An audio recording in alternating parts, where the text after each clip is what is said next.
చెడ్డ సావాసం. అనగనగా ఒక అడవిలో తోడేలు ఉండేది. అడవిలో జంతువులను చంపి తిని ఆకలి తీర్చుకునేది. ఒక్కోసారి మాత్రం ఎంత వెతికినా దానికి ఆహారం దొరికేది కాదు. అలాంటప్పుడు అది రాత్రిపూట అందరూ నిద్రపోయే సమయంలో ఆ అడవికి దగ్గరలో ఉన్న గ్రామానికి వెళ్ళి మేకల్ని చంపి అడవికి తెచ్చుకొని తింటూ ఉండేది. తోడేలు చేసే పనులను అడవిలో ఉండే ఒక కోతి కుతూహలంగా గమనించేది. ఆ విషయం తెలుసుకున్న తోడేలు తాను చేస్తున్న పనుల గురించి కోతికి గొప్పలు చెప్తుండేది. యజమానులకు తెలియకుండా మేకలు ఎలా చంపుతుందో కోతికి వివరించి చెప్పేది. ఆ మాటలు విన్న కోతికి తోడేలు ఊరి వాళ్ళ కళ్ళు కప్పి మేకల్ని ఏ విధంగా పట్టుకుంటుందో చూడాలనిపించేది.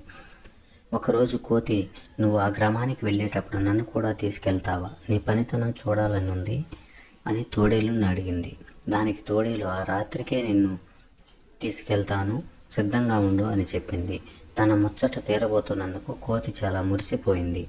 ఈ లోపల తమ మేకలు అప్పుడప్పుడు మాయమవుతుండటాన్ని ఊరివారు గమనించారు. ఆ సంగతి ఏంటో తెలుసుకోవాలని కొందరు యువకులు మేకలకు కాపలా కాయసాగారు. ఆ విషయం తెలియని తోడేలు కోతితో కలిసి ఆ ఊరిలో ప్రవేశించింది. మేకలను తినటానికి వాటి దగ్గరకు తోడేలు వెళ్ళటాన్ని ఆ యువకులు గమనించారు.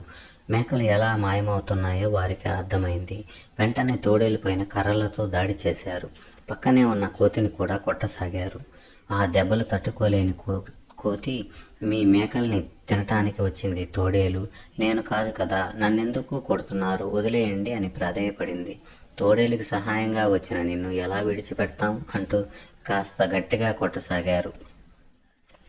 ఆ యువకులు తోడేలు వైపు తిరగగానే కోతి నెమ్మదిగా అక్కడి నుంచి తప్పించుకొని బతుకు జీవుడా అనుకుంటూ అడవి చేరుకుంది. దొంగతనం చేయటమే కాదు, దొంగ పనులు చేసేవారి పక్కన ఉండటం కూడా తప్పే. ఇంకెప్పుడు ఇలాంటి బుద్ధి తక్కువ పనులు చేయకూడదనుకుంటూ లెంపలేసుకుంది.